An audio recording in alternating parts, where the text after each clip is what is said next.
लेकिन अगर आप नहीं आ पा रहे हैं या नहीं आ पाएंगे, इसकी जानकारी अगर आप पार्टी को दे दिए होते सही समय पे, तो शायद पार्टी कुछ रणनीतिक रूप से अपना काम करती, अपनी कुछ तैयारी करती।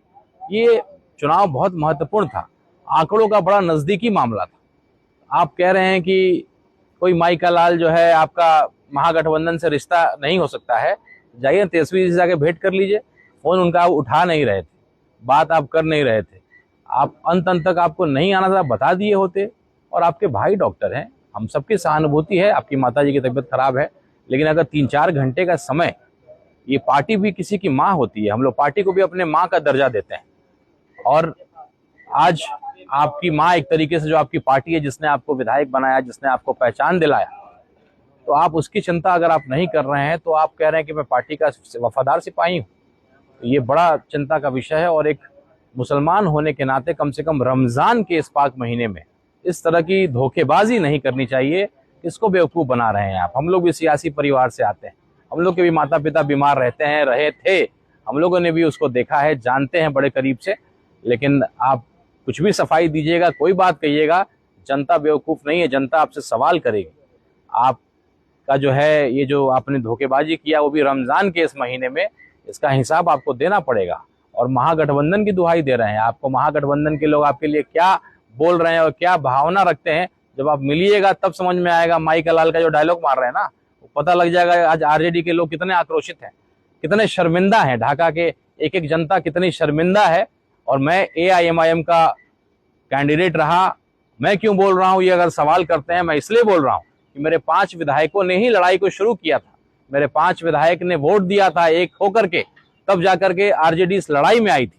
और हम लोगों ने सोचा था कि पटना से एक शुरुआत हुई है रिश्ते की, AIMIM और आरजेडी की। कल तेजस्वी यादव जी के साथ इफ्तार किया था, आज हम लोग सोचे थे कि ढाका में इफ्तार करेंगे, अपने आरजेडी के कार्यकर्ताओं को भी गले लगाएंगे और गिला शिकवा दूर करेंगे और अपने परिवार को मजबूत करेंगे। और आने वाला भविष्य आरजेडी और AIMIM साथ मिलकर के आगे कीर्तिमान स्थापित करेगा और NDA जैसी ताकतों को हराने का काम करेगा। तो ये बहानेबाजी और ये झूठ सच का जो दुकानदारी आप बता रहे हैं, दिखा रहे हैं, सबको मालूम है। इतनी राजनीति बिहार का बेवकूफ से बेवकूफ और अनपढ़ से अनपढ़ आदमी भी जानता है। तो कितने में डील किया गया है, क्या किया गया है, सारी बातें सामने आ जाएंगी। आप जिसके गोद में जाके बैठे हैं, वो इस्तेमाल करके फेंक दिया करती है, तो आपका भी इस्तेमाल किया है। अब आप ना आरजेडी के रहे, ना आप उसके रहिएगा, ना महागठबंधन के रहे, ना आप NDA के रहिएगा। अभी हमारे बड़ा हमको अफसोस हो रहा है, मोतियुर रहमान साहब हम लोग के भी गार्जियन थे, आज वो जहां भी होंगे आपके इस करतूत से बड़े शर्मिंदा होंगे। और ढाका की एक एक जनता शर्मिंदा है कि आपकी वजह से आज आरजेडी शर्मसार हो गई, ढाका की जनता शर्मसार हो गई।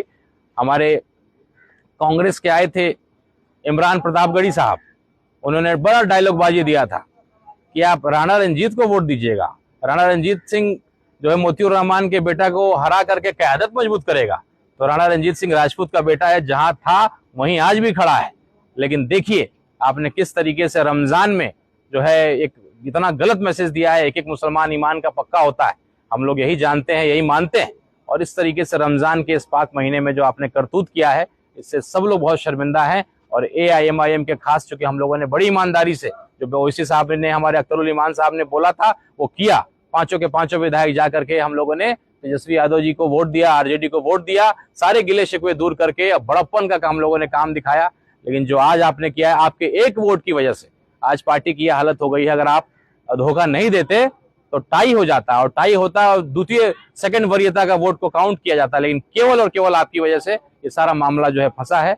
और ये बड़ा हम लोग शर्मिंदा है ये जो आपने किया है, ये देख करके। और ये बड़ा हम लोग को अफसोस हो रहा है। ढाका का नाम हम लोगों ने तिरंगा साफा पहन करके ओवैसी साहब ने बहुत आगे बढ़ाया था, ढाका का मान सम्मान बढ़ाया था। लेकिन आज पूरे बिहार का आदमी जान रहा है कि कौन सा विधायक धोखा दिया है, तो ढाका का जो विधायक है वही धोखा दिया है। तो ढाका का नाम को जो है आपने जो है खराब किया है, शर्मिंदा किया है। हम लोग को बहुत तकलीफ है, बहुत ये है कि आप जैसे व्यक्ति से ये उम्मीद नहीं थी।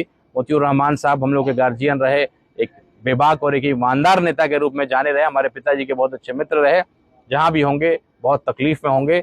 ये बहुत गलत किया आपने, जनता आपसे हिसाब करेगी। आपको शायद कुछ पैसे मिले होंगे, मैं नहीं जानता, या आपको कुछ पद दे दिया जाएगा। जैसे कुछ और लोग जो भागते हैं तो उनको कोई पद बना दिया जाता है, अध्यक्ष बना दिया जाता है और सिक्योरिटी दे दिया जाता है, XYZ सिक्योरिटी दे दिया जाता है।